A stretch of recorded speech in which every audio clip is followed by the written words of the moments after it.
Mon cher Julien, tu as dit que l'État n'avait pas mis d'argent et c'est pour ça que tu prenais la parole. Moi, je vais prendre la parole parce que l'Union européenne a mis de l'argent et qu'elle a été un des principaux financeurs, qu'elle est un des principaux financeurs avec à peu près 500 000 € sur 2 millions d'euros d'investissement. Pour vous dire que l'Union européenne, c'est en général le plus petit logo que vous trouvez en bas d'une pancarte, dont on parle jamais, si ce n'est pour dénoncer les technocrates qui, à Bruxelles, n'auraient comme seule ambition que de pourrir la vie de nos concitoyens au quotidien. Maintenant, l'Union européenne, c'est aussi être au plus près des habitants. À Saint-Quentin, c'est différent, parce que le logo est de la même taille.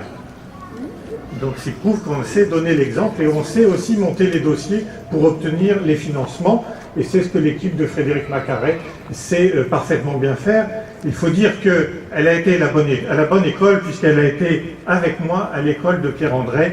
Et je me permets de rappeler qu'une des visites que nous avions faites avec Pierre-André lorsque j'ai eu l'honneur d'être son directeur de cabinet il y a de ça quelques années, nous étions venus pour rénover ces préfabriqués. Et les plus anciens d'entre nous se rappellent que ces préfabriqués nous venaient tout droit des travaux de construction du tunnel sous la Manche. C'est vous dire s'ils ont vécu, s'ils ont vu un certain nombre d'événements dans leur vie qui va s'achever dans moins d'un an pour ces préfabriqués.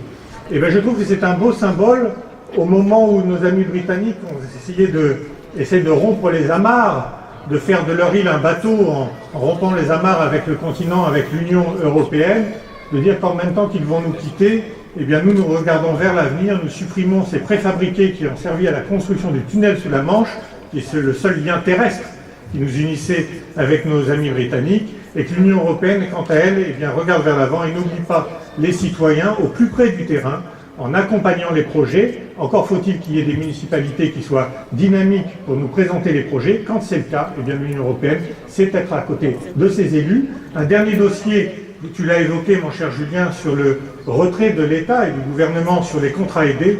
Nous sommes en train de travailler avec l'équipe municipale au niveau de l'Union européenne pour essayer de débloquer des dossiers pour obtenir des postes dans le cadre du service civique européen.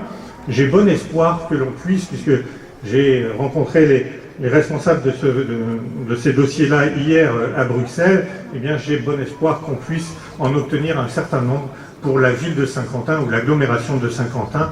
J'y travaille très régulièrement sous les ordres de Frédéric Macaret avec l'aide de mon amie et ancienne complice Christelle Chaban sur ce dossier.